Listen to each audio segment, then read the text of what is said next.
Keep on.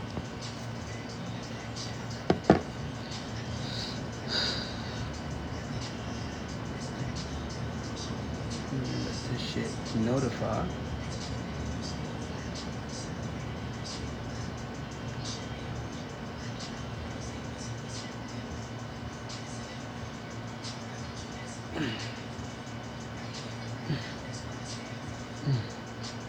Keep invoking this one. Yeah, I'm gonna let the room fill up a little bit, so bear with me. I'm gonna go.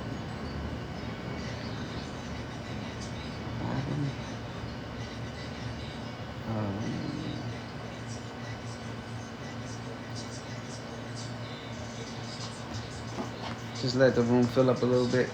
Today I'm definitely late than usual.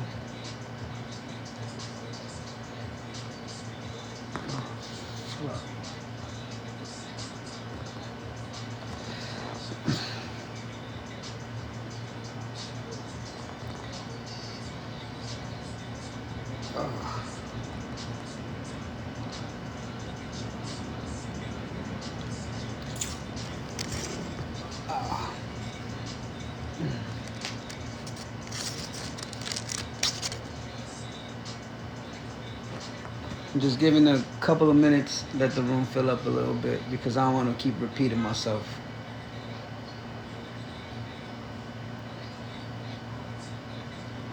But last week we was touching on how many people actually stay in touch with an ex, knowing it's wrong, and you still try to get involved with someone new in the process. The week before that was, do we create a safe space for your significant other that you're dealing with? This week, we're going to touch on why would people stay in abusive relationships. And what I mean by abusive, this goes for either or. It's not a specific sex, right? Because it could be a verbal, it could be a physical, and it could be emotional.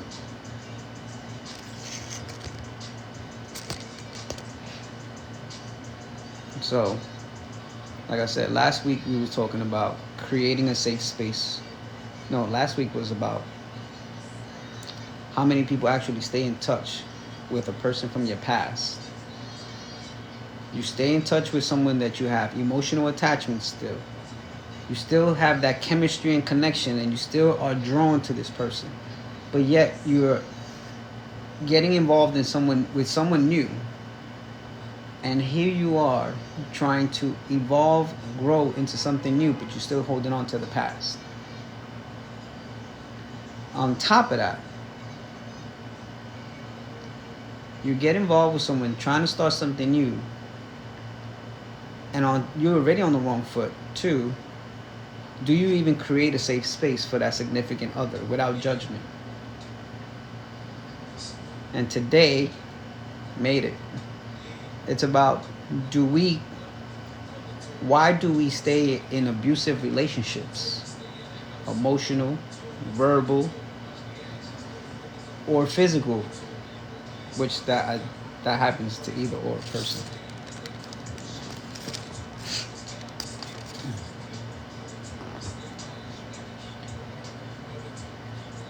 I believe why some people stay in an abusive relationship, because low self-esteem is the one.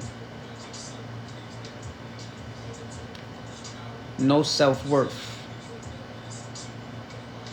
You don't feel worthy of. You don't feel worthy of someone loving you, so you just stay with whatever crosses your path. Low self-esteem, people will just walk all over you and use you as a carpet. Self-worth, you don't know the value of your true self, right? You don't know how valuable you are, the essence of you. And here, you allow someone to mistreat you, physically abuse you, verbally abuse you, and emotionally damage you, which creates trauma bonding, codependency. It's another sign of no self-respect.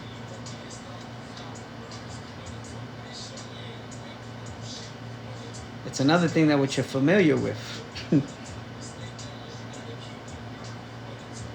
Toxic patterns. It's what you've seen growing up, so it's familiar, right? That's verbal and mental abuse, emotional abuse, and devaluing and degrading.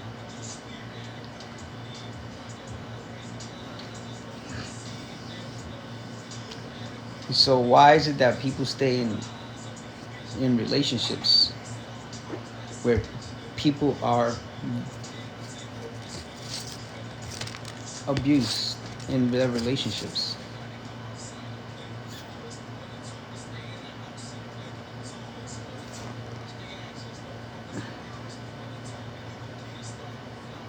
I believe low self-esteem is the first one. Like that says a lot about a person. If you allow someone to mistreat you, disrespect you, and the first sign that a man interprets as love is respect. A woman needs emotional feeling. She needs to be loved, right? But a guy, his interpretation of love is respect.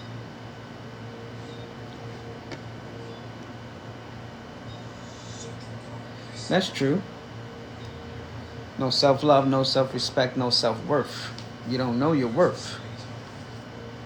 And people are used to it, so they stay in something that they're familiar with. It's what they've seen growing up. So it's something that they're familiar with, so it's something that's repetitive. It's something that they just think that it's normal.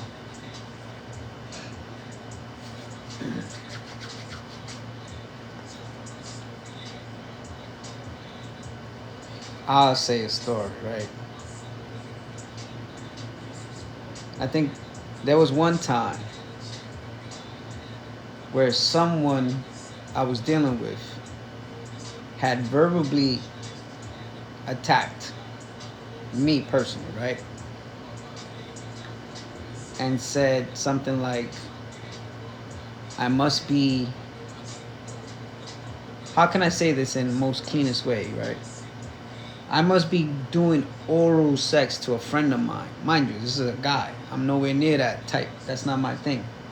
I like women. So I told her, yo, slow your roll. Don't talk to me like that. Be careful how you speak to me. One, I'm taking a stand. Respect me. Two, she said it again. I said, listen, do me a favor. Don't talk to me in that manner. You ain't, hello. Don't talk to me in that manner. She said it the third time. She was living in my house at the time. I told her, pack your things and get out. I'm not tolerating that. So that's when you start to realize your worth. You start to realize the value that you bring into any relationship. And you don't tolerate someone to either disrespect you or violate you in any type of way.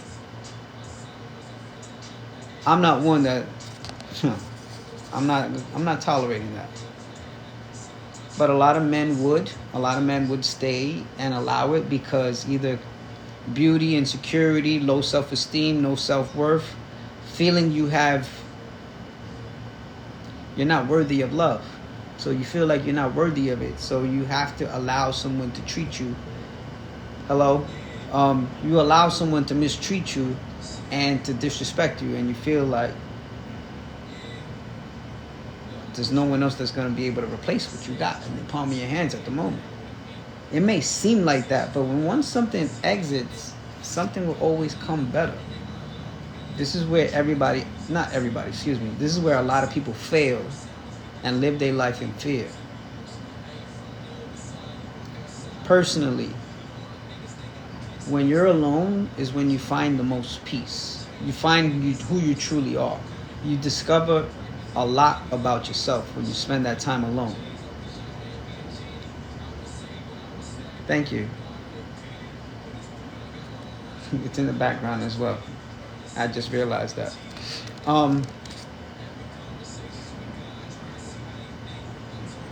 My question is, why do people stay in relationships that are abusive relationships? Like, I want to see someone that's actually living that life. What is your excuse? What is your validation? What is your What can you how can you just say that, yeah, I'm allowing that to happen? Yeah. That's a choice. Yeah, but when you live that, that's something that comes with experience because you don't know any better. You're learning through the process. Either it's something that you experienced as a child, so you don't know, right? Chaos can be familiar. That causes trauma. And that causes trauma. That causes codependency. The codependency starts leading into trauma bonding, right?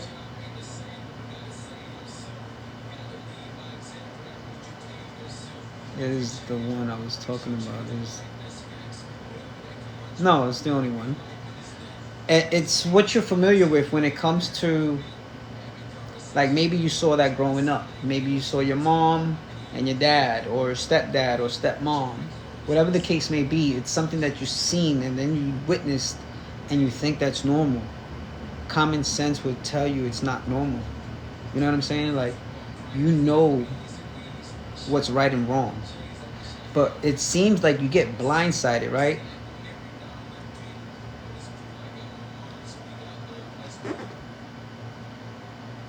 Yeah, true. No one. But how else will you learn, right? If you don't fail, how else will you learn? How would you know what's right from wrong? Like, think about that. If you don't like to fail, how would you ever learn how to succeed? Because first you have to fail in order to learn something, to progress, to elevate, and to be promoted and rise higher. Through my failures is where I learned the most. But the thing is, like someone would say, I know you. I don't take those are as failures now. I take them as a learning. I'm learning and evolving, and I'm growing from my mistakes.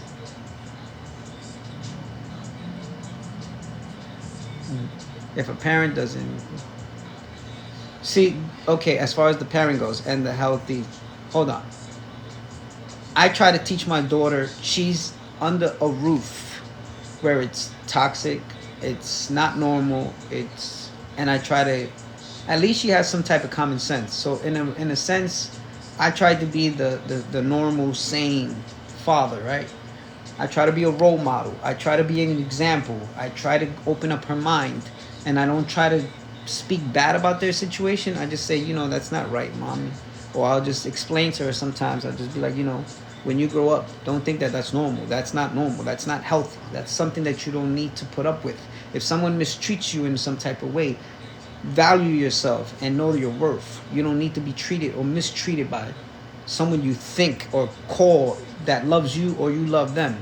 Love is a feeling. Love, to some people, it's a feeling, which is temporary, right? It's like a storm. It comes and goes. Real love is a choice. It's something that you decide to do on a regular day basis, and you stick it out no matter what. Rain, sleet, hail, storm, rich or poor. You stick to that person. If that person is willing to be there for you, that's real love. Thick and thin. Someone that supports you through your highs and lows. That's love.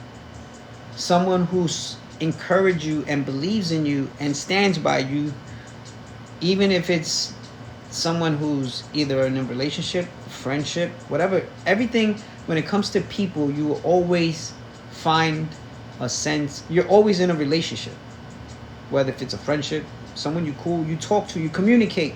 It's a relationship. Doesn't necessarily mean that you're in a relationship in the sense of you're in love with this person. It's having a healthy friendship. Still, at the end of the day, it's a relationship. But my thing is, like, not just emotional. Yeah, that's why I said it's verbal, physical, or emotional. Thank you for stopping by, Jessica. Sorry. I always try to short change people's names. Sorry, it's a habit. But the three things to me that stand out is emotional, physical, and verbal abuse, right? So if you verbally are being mistreated, spoken down, degraded, devalued, you got to start to realize your worth. You got to understand who you truly are. You got to understand what you bring to the table. You got to, if someone is mistreating you like you have no value, you're trash, then you should know automatically that you're worth more than that. And, excuse me, last week, what happened to the live was I had said something that got me banned for the week. That's why I came on late, by the way. Healing is a journey, healing is a process, and healing is a constant. You're never going to be fully healed, right? You're always in a journey. You're always learning. You're always evolving because you never know everything. As much, if I showed you my library right now, you would be like, wow. But at the same time, I don't feel like I know anything. I just try to speak from experience for the most part and give you an example from my experience. I'm not going to speak on something that I have not personally gone through, because then it's just my imagination, right? But I speak on from personal experiences, from my heart, and from my spirit. If I tell you my dark side of the story, right? The 24 times I almost died. Everything is a learning process. That's how. Knowledge and the experience. Yes. Yeah. You're right. Gold. Heart of gold. Sorry. That's 100%. But from my personal experiences, I almost died. I dodged that bullet and death 23 times. And you don't hear me talk about that. I don't go there.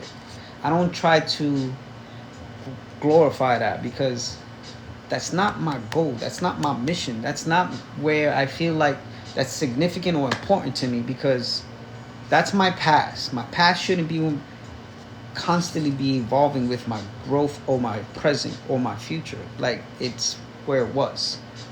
Yeah, there'll be a time and there'll be a space and there'll be a moment where I will bring those multiple stories up. But my thing is this. I'm just trying to focus on why do we stay in relationships where people are verbally, emotionally, or physically abusing us? Like, what is it that keeps a person there constantly, repetitively, right?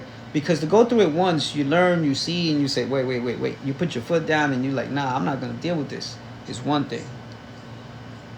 It's another thing when you continue to allow it. Wait a minute. You got to start to see the patterns. You got to start to realize your worth. You got to realize who you are. Do you love yourself is the first thing.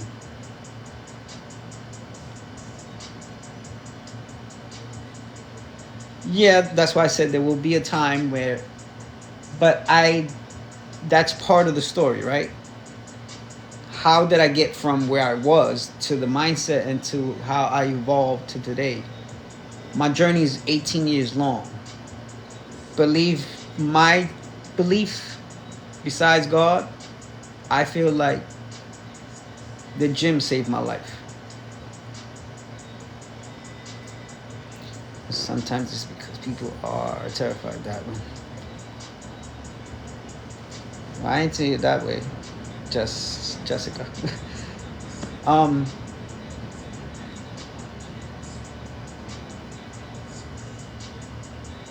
People gotta learn.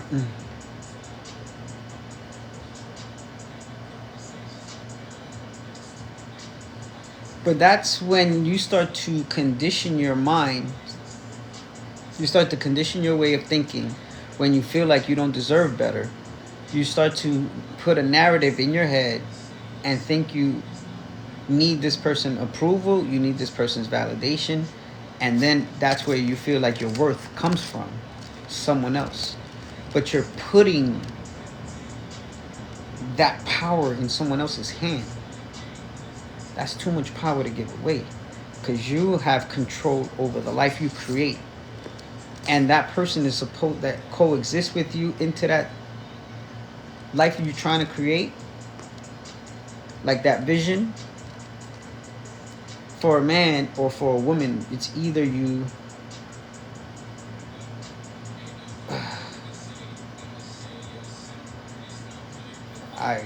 it's coming in blurry for me. Yes. What's good? What I was saying.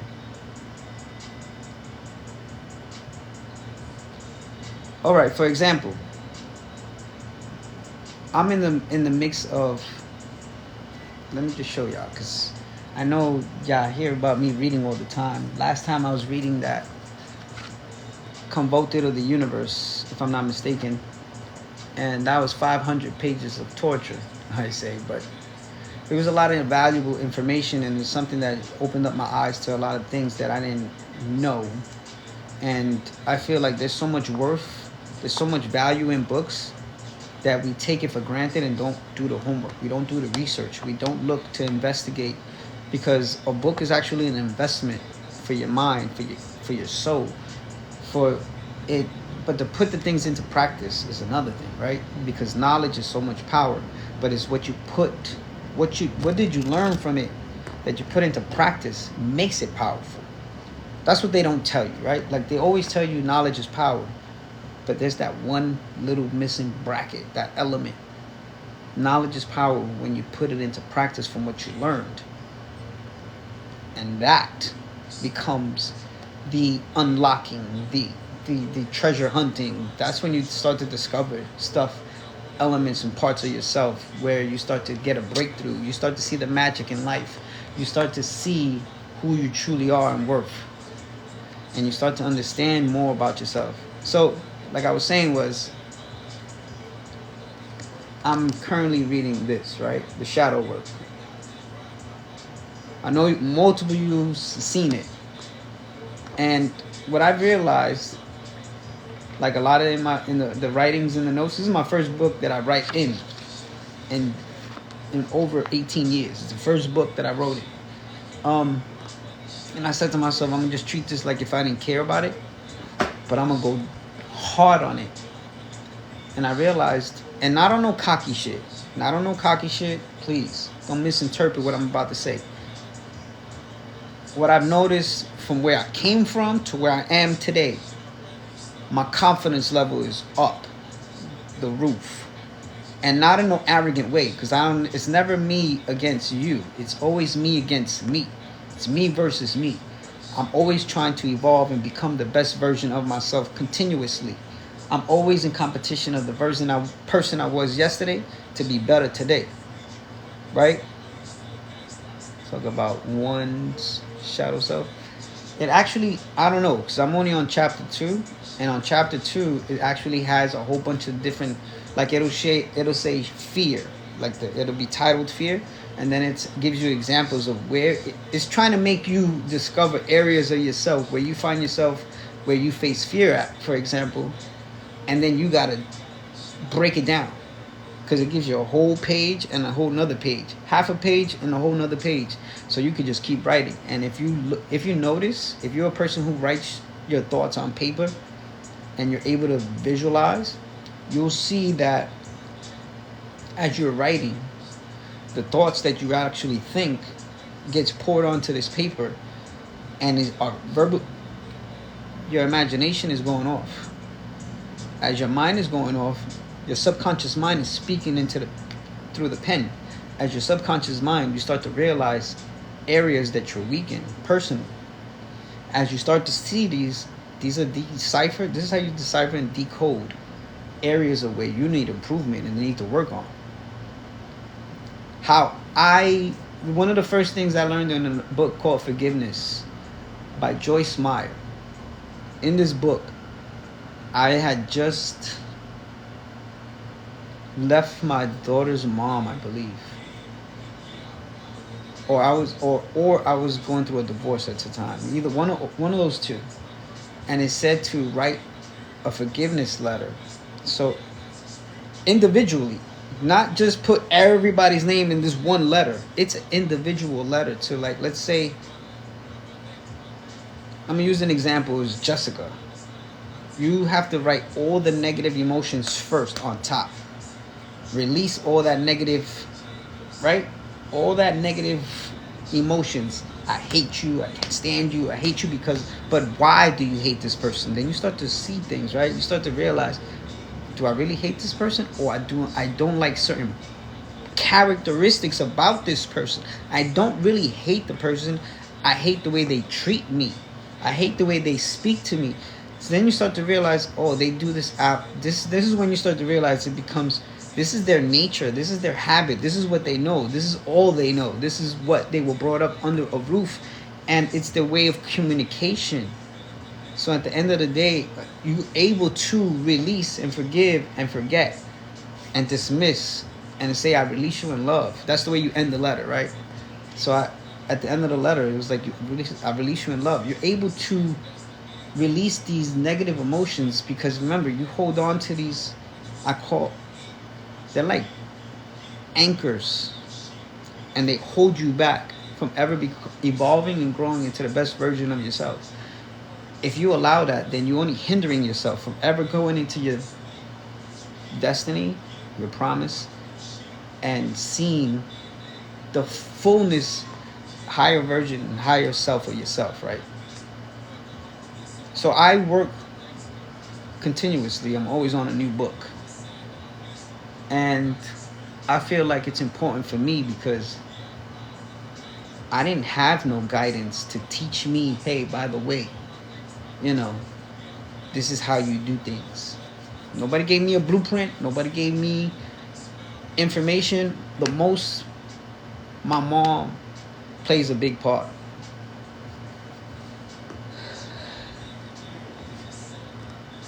Yeah, Jojo. Excuse me. My mom plays a big part in my story, right? Obviously. She taught me a lot of principles when it comes to women. She told me if I'm going to be dating multiple women, to let them all know. Don't decide for them. Let them decide for themselves. Let them choose if they want to stick with you, if they want to stay with you, if they want to continue and just... She goes, the one thing they will all do, they'll respect you. They'll respect you more because you were open and honest enough to tell them the situation you just actually placed them in. And this is totally off topic, right? So there was a time I flew out to LA. My mom is in LA. I'm in New York. I flew out to LA. I seen my mom. I had just got laid off for this job because I didn't take a promotion. That's another story within itself. So I didn't take the promotion, so I got terminated because I didn't take a promotion. I denied a promotion.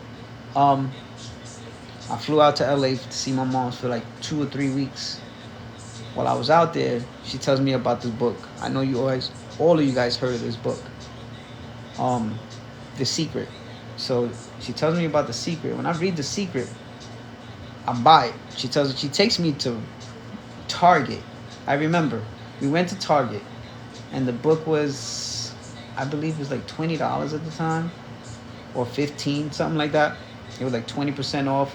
Target always has a discount thing going on. Anyway, I grabbed the book. It was something that I connected. I can't explain it. The book spoke to me without reading it. Just the title itself, the book, the energy of the book spoke to me personally. I felt connected to the book. I don't know if it's my spirit guides or my spirit, my soul, but it connected with the book like a magnet. I knew to buy it.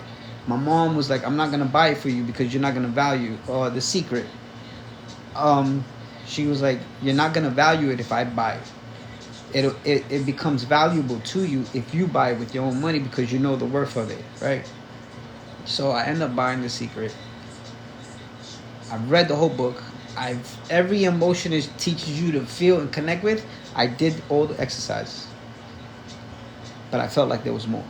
So if you look at the bottom of each page, she takes parts of the book, of a certain paragraph or phrases and things that are in there, and she'll tell you she got it from Ernest Holmes, Catherine Ponder, one of my favorite authors, Mike Dooley, Notes from the Universe. So all these books that I'm calling out, I've read them, I got them, right? I just literally got Notes from the Universe for my daughter.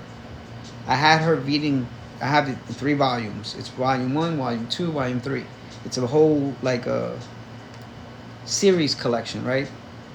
So she was drawn to it, and I had her every time she'll come over, I was tell her grab a book, and I pointed it out to her, and she just connected with the book, and she was reading it. Anyway, Notes from the Universe is kind of a reflection. It's kind of like my idea of how I started to write my books, my writings.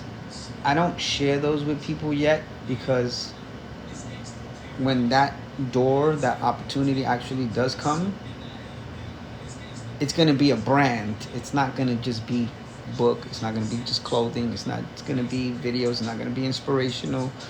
It's not going to just be videos. It's not just going to be albums, because I take my writing and I actually put a beat behind it, kind of like what I do with the videos now. And I try to speak life into people's mind, hearts, and souls. But anyway, that secret, it was the breakthrough. It was the ground zero. It was the groundbreaking, and it taught me so much. And you learn that you're worth so much more. And going back to, why do we allow someone to mistreat us and stay in abusive relationship, whether it be verbal abuse, it could be emotional abuse, it could be physical abuse. But what you're doing is you're allowing someone to degrade you. You're allowing someone to devalue you, to emotionally, physically, mentally abuse you. Those are all like toxic traits, right? Because you're being degraded, you're not being valued. Now your worth is just like going out the window.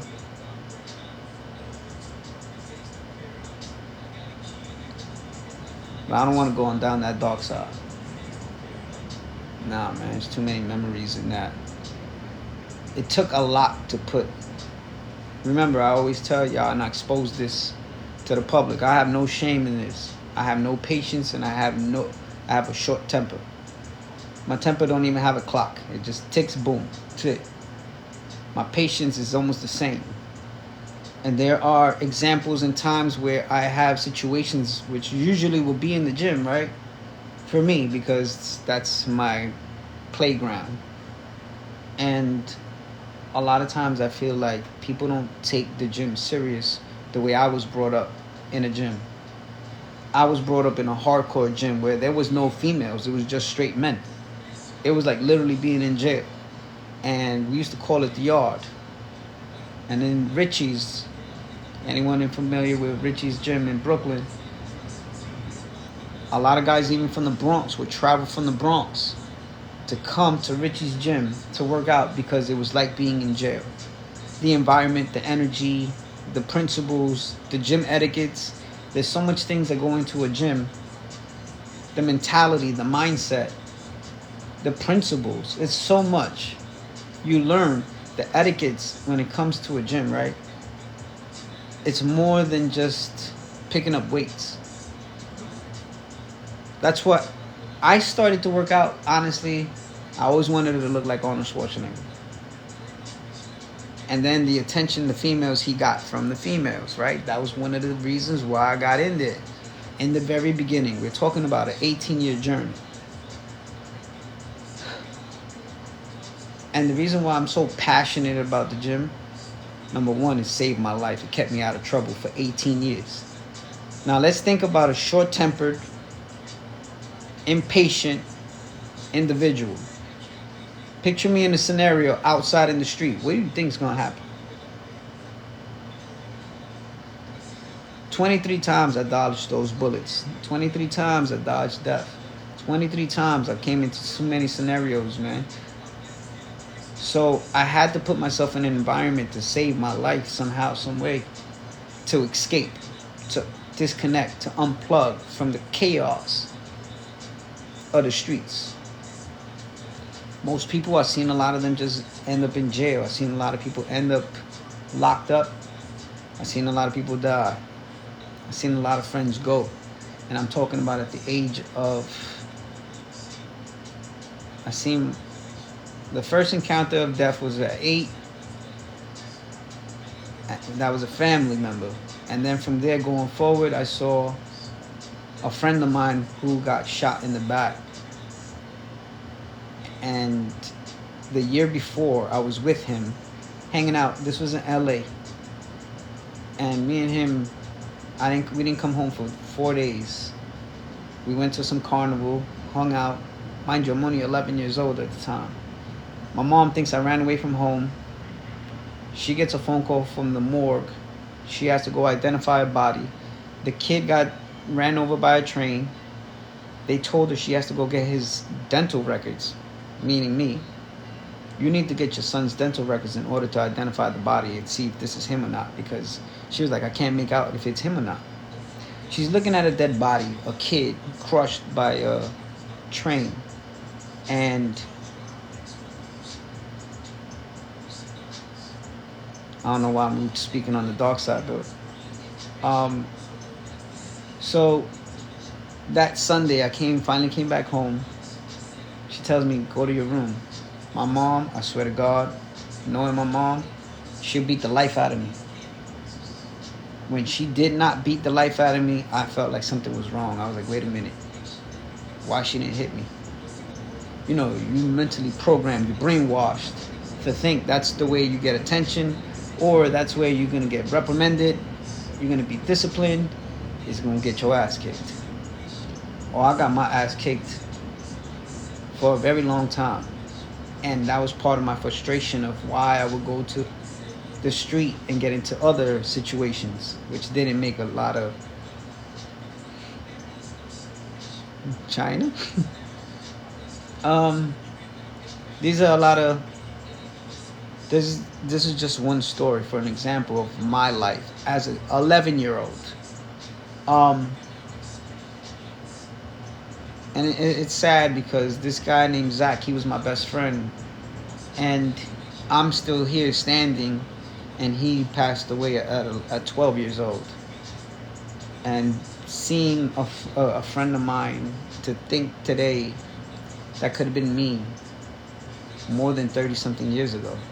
This kid was only 12 years old when he died. 12, 13, the latest, the oldest.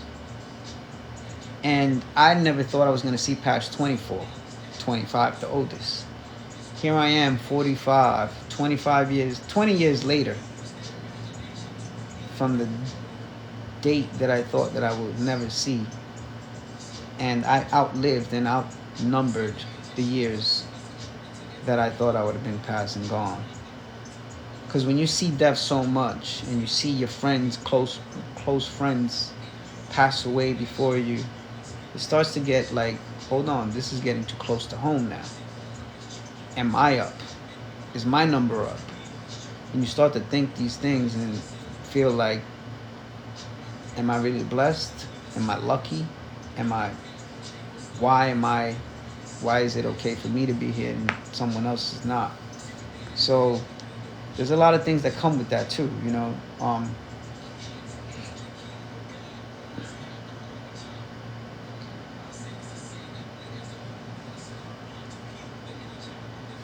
It's sad though.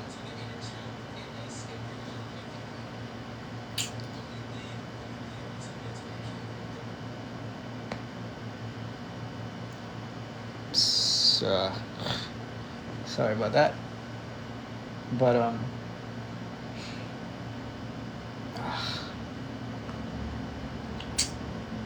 it's a little disturbing on it, you know, when you see that, when you see your friends just pass away. And the kid he was with got shot as well and killed. That other kid would have been me.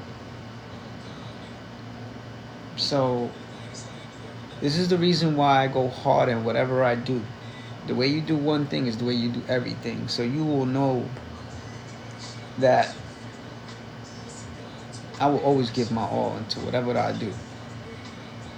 And I take things I'm very passionate and very goal oriented when it comes to anything, especially in the gym, especially in my writing, especially in these videos that I put out. Sometimes I don't feel like it's the organic version of me. Sometimes I don't feel like it's my true essence. You know what I'm saying? Like the organic authenticity me. But I will always speak from my heart. And if any emotions and tears come out of me, it ain't fake. It comes from a deep place. Many traumas, many wounds, many dark trials and tribulations and hurdles that I have overcome and conquered. And I feel like my biggest challenge right now is between patience and my temper. But I feel like my next one is going to be the family generational curses that I have to break, right? And I think those two main ones, because it's in the family as well. It's the temper is in there in the family. It's the patience is in there in the family that we don't have it. And I got to be the one to break that barrier. And God knows how long that shit's been going on in this bloodline, right? Because it runs through my veins. It becomes part of your spirit, and it becomes a part of the way you think.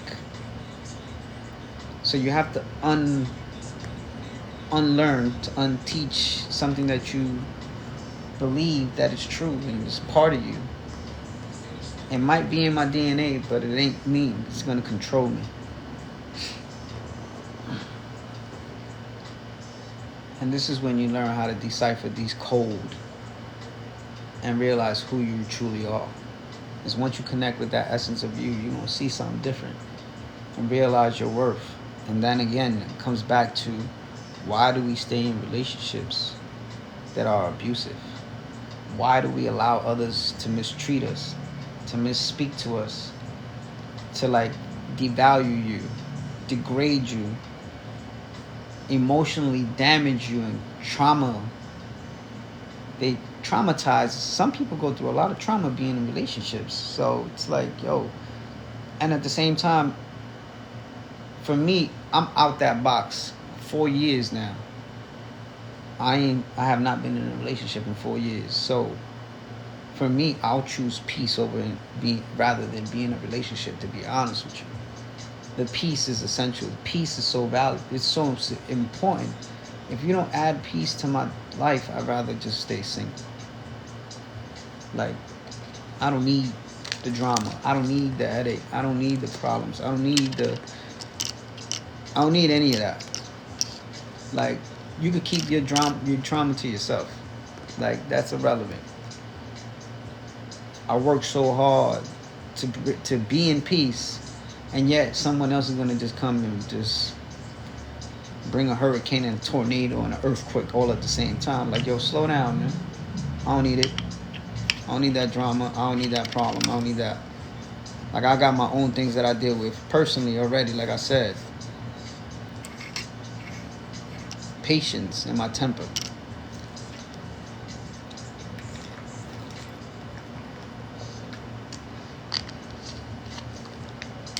Excuse me.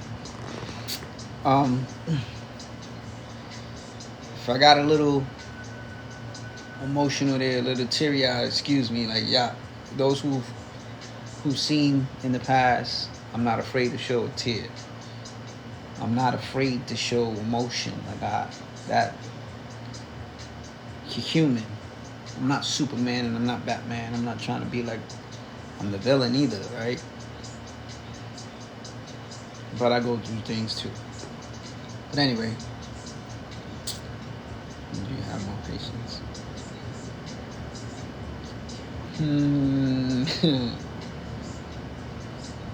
Do I? Those are the ones that I have the less patience for, because I feel like you know me, who I am, and how I am. Don't trigger the patience, because that trigger goes off, right? Like, I can be And it doesn't come from a harmful place, right? It comes from a almost like a reprimanding place. It's almost like you know better, and I'm coming. And that's how I'm coming, right? When it comes to the gym, look, for example, this happened just this week, and I'm proud of this one. This one's a win. This is a victory for me. Um, I was using the back machine. We were using, it was two of us, me and a friend. We were using the back machine and the tricep machine. I was doing the bicep. No, okay, rewind. I was using the back machine, but I was using it for bicep. And I was using the stand-up to do for bicep. Excuse me. So I'm using two machines. As my friend is on one, I'm on the other. I'm going back and forth. This gentleman comes. He says, "You're using that." He sees me standing in front of the machine, literally with one hand on the tool, and I looked at him. I said, "I'm gonna let you process your question before I speak." So he asked me again, "Are you using the machine?" And I slowly answered. I took a deep breath and I said, "Yes." He goes, "Why are you looking at me like that?" I said, "How am I looking at you, and why are you being taken into offense? Did I say anything wrong to offend you that you feel offended? Or how are you interpreting my answer to you?" He's like, I said, "Okay, here comes the insecurities in a man. Here comes the jealousy. Here comes you're intimidated by. That's not my problem. That's not my issue. These are things you need to deal with." But anyway, I just said, "You know what? I'm not gonna let him take my power away. I'm gonna stay in control of the situation." And I just kept working out, like whatever. And he stood there a couple of feet away, but watching. So then me and my friend finally finished. And then I went to use the machine literally next to it. As we're doing back on the other side, he gets it. I let him take it like what he wanted to do. And he starts slamming the weights. I said, "Yeah, you definitely intimidated, my man, because you want attention. I'm not going to give you attention. Number one, you're not a female. Why should I give you attention? You're a man like myself. You don't have anything that I'm attracted to, so let's start with that. Keep your distance, my man. Your low vibrational energies does not affect me. I'm up here, you're down here. Hello." And I said, egos don't ruffle their feathers with crows, so you're irrelevant. And I just had to laugh it off, because usually, if you know me, I would entertain it. And I'm always down to put my hands up in someone's and just go there. Like, who cares, right? Because at the end of the day, I'm always down for a brawl. Always down for a brawl. I love to fight. I've learned to tame and control myself to not fight. So now I take a lot of that frustration, a lot of that energy, a lot of that. I drain myself in the gym, so I don't have to have that energy when I leave the gym. I don't have the energy. I don't have the time. I don't have I want to fight. It's more like, yo, you win, man. I just killed myself in the gym. I can't fight you. I'll be a fool if I fight you. I just did 3 hours of a gym, and here you are full of energy. You think it's gonna take a lot to take down a giant, but there's a good opportunity that you might get the win, but you ain't gonna get the win. Not with me. I'm not gonna stop. I don't know. I get a second wind every time, so I don't know how I do it, but this energy just comes out of me. But anyway, that was my win for the week. And there's times that I'm still learning. I still mess up. Right after that, literally right after that, my grandmother was trying to dictate to me. I went to stop by to see her for a little bit, and she tried to dictate to do something. And I kind of like let loose on her. So I don't know if I was bringing that energy from the gym with me, or she kind of like knows how to trigger me, and I allowed her take control of me. You know, it's always our closest ones to you that know how to push your buttons and push your triggers, right? Because they know you better. Do you allow them to manipulate and control you? Do you? So you always gotta acknowledge and see your eyes open.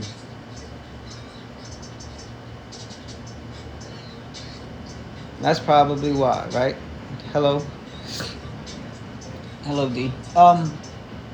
I think that's what I went to sleep with, thinking that the energy of this person that I dismissed got kind of like sprinkled on me, per se, and I allowed it to take control of me.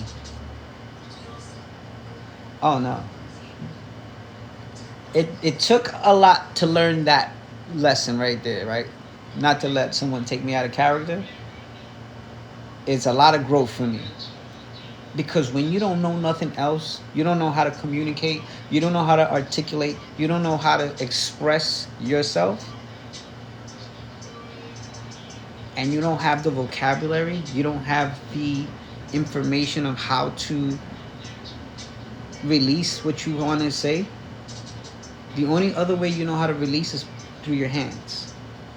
And that was my way of expression of saying, I'm frustrated, and I'm going to take you down one way or another.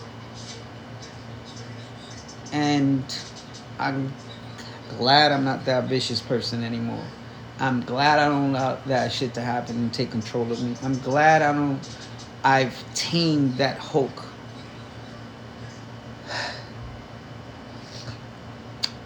It was random, Remy.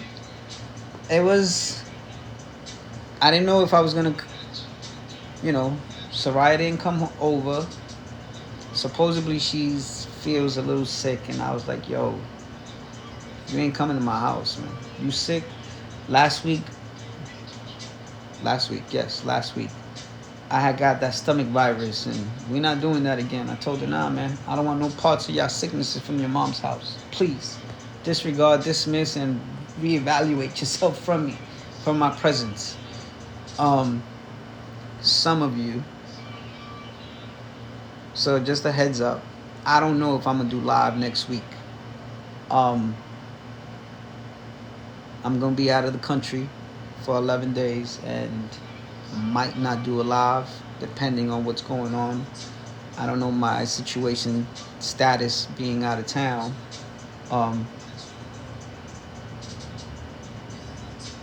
But let's see how things play out and see how things go. But to end this live, I'm about to with why do we allow some people, why do we allow ourselves to be in an abusive relationship? Why do we allow ourselves to stay in something that we know that is not healthy for you mentally, emotionally, physically? If they physically are putting hands on you, that's automatic, right? Because I see it like this. I try to teach or inform because I have a daughter. So I see this more like a practice, preparation. So when I have that conversation with my daughter, I have the language, the experience, the examples, and I have the principles all lined up. And it's in preparation for her own future, right? So if I could help someone in the mix, in the process of what I learned, more power to whoever take flight with this. But I don't know if I'm gonna be on live next week. So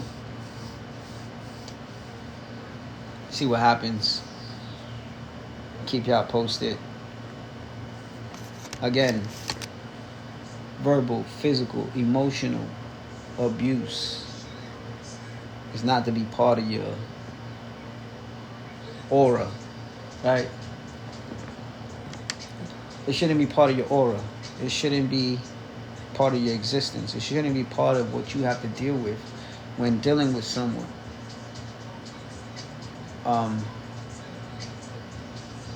We're allowing someone else to have power over us. It's not what we need to be doing. Sorry, I'm a little bothered by the story I had to say to you guys. As far as when my friend passed away at 11 years old, 12 years old, sorry. That still bothers me to this day. That was a close friend of mine, and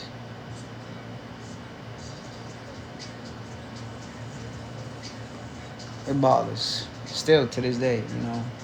No matter how long someone passed, you never get over it, really. It's more like you get stronger as you grow. But I see it as I gained a personal angel behind that. Other people see it as a mourning, and death is a bad thing, but death can always be looked at it with different eyes, a different set of eyes. You'll see things from different perspective, and you always got to see it as a celebration. They're being promoted to evolve into a new dimension. That's something totally different than what now I'm going into my deep side. It's time to disconnect, because if not, then this is going to get a little too deep and a little too out of off topic. I'm not trying to get off topic, but I'm about to cut this off. Thank you for everybody who always comes, shows love. Thank you for everybody that's always been supportive. Thank you for everybody that always comes and spend a little time. And you don't have to, but you do. Some of you decide to be continuous visitors and supporters. Good night, Remy. And some of you've always been supportive. Some of you. And at the end of the day, just want to say thank you to everybody. Good night, V. Everybody enjoy y'all weekend. This is my last weekend in New York. For a few. Be gone for a little bit. And I don't know if I'm going to be able to do another live until I get back. So, I don't know. Thank you. As far as my daughter's 10 years old. That kid got shot when he was 12. So this is why it bothers me. And I was once that age. But not to get emotional tonight. We're not doing that. We're not doing that. No tears tonight. It's not about being sad. It's about celebrating every day. Above ground is a celebration. Every day above ground. Every day you get to see and open your eyes, and you can walk and still talk, and you're not under a machine. You're good. Sometimes we take the little things for granted, and you're worried or you focus on what someone else has because you don't have it, right? But you got to start changing the vibration of your energy and start elevating it and desiring and seeing yourself. You got to see yourself visualizing, and then you got to start taking action to move towards that to make it happen. And you will start to see the opportunities be presented before you if you take the risk. The greater the risk, the greater the return. When you start to explore the unknown is when you start to see the magic, and it's when you start to see the miracles take place. Me being that I'm naturally a daredevil, I'm exploring. I'm going to take those risks. And I'm going to continuously live my life on the edge wherever I go. This is why. But anyway, let me get off before I get off topic. And I go ramping on my mouth too much. But everybody, thank you for coming. Thank you for support. Thank you for always showing love with the likes. Thank you for always making your little comments. And if there's ever a topic that y'all feel like y'all may want me to touch on, feel free to, you know, like, I'm not antisocial. I'm not an asshole. Right? Like, I'm a free spirit, and I'm not judgmental. Like, I'm more than willing to listen to your story. But anyway, everybody else, you guys enjoy your evening, your weekend, and thank you for coming again. Good night.